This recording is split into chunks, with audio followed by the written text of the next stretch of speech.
नमस्कार। भाषा ज्ञान पर आधारित हमारे चैनल हिंदी जगत में एक बार फिर आपका स्वागत है। बच्चों, सीबीएसई ने कक्षा 12वीं की बोर्ड परीक्षा में इस साल ऑन स्क्रीन मार्किंग सिस्टम लागू किया है, जिससे कॉपी चेक करने की प्रक्रिया पूरी तरह चेंज हो जाएगी। सीबीएसई का यह कदम बोर्ड परीक्षा में मूल्यांकन की प्रक्रिया में होने वाली त्रुटियों को दूर करने का एक मजबूत कदम है।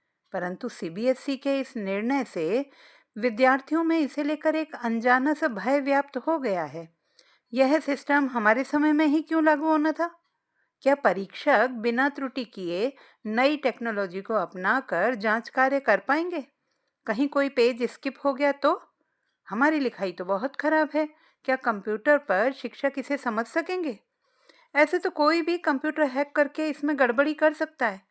और बहुत कुछ ऐसे ही सवाल आपके दिमाग में खलबली मचा रहे होंगे। आज के हमारे इस वीडियो में आप पाएंगे इन सभी सवालों के जवाब, साथ ही परीक्षा में सफलता पाने के सूत्र भी। तो चलिए प्रारंभ करते हैं आज का वीडियो।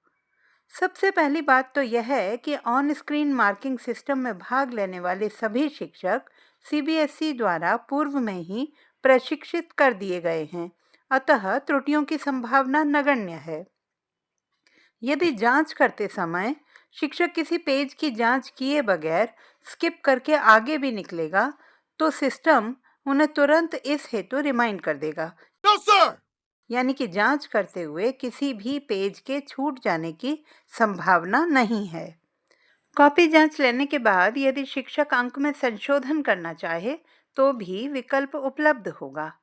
जांच की यह प्रक्रिया पूरी तरह सुरक्षित है, क्योंकि केवल स्कूल परिसर के रजिस्टर्ड आईपी एड्रेस वाले कंप्यूटर से ही लॉगिन किया जा सकता है।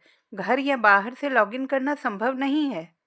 अक्सर बच्चों को कॉपी में पूर्णांक यानी कि टोटलिंग को लेकर संदेह बना रहता था, परंतु अब यह कार्य कंप्यूटर द्वारा ही किए जाने से इसमें किसी भी प्रकार का संशय शेष नहीं होगा।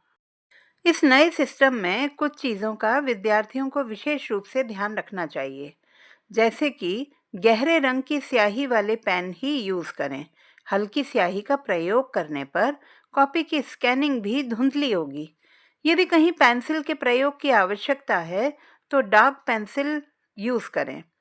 प्रत्येक प्रश्न का क्रमांक स्पष्ट रूप से लिखें, ताकि कॉपी स्कैन करने पर प्रश्न क्रमांक स्पष्ट रूप से दिखाई दे।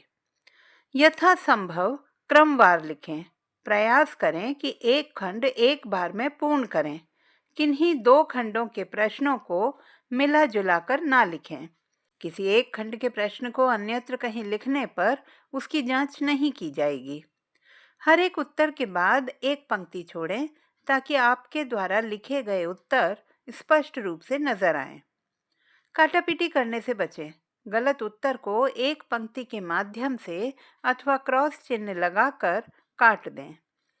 यदि किसी प्रश्न के उत्तर से आप संतुष्ट अथवा निश्चिंत नहीं हैं, तो विकल्प में दिए गए दूसरे प्रश्न का उत्तर भी लिखा जा सकता है।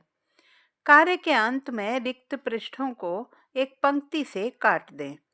किसी भी प्रकार के अनुचित साधनों का प्रयोग करने से बचें। ध्यान रखें, शॉर्टकट से कोई भी बड़ी सफलता प्राप्त नहीं की जा सकती।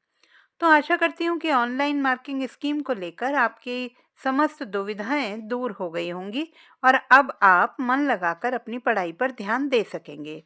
आपकी परीक्षा से संबंधित हिंदी विषय पर आधारित विविध वीडियो हमारे चैनल पर उपलब्ध हैं।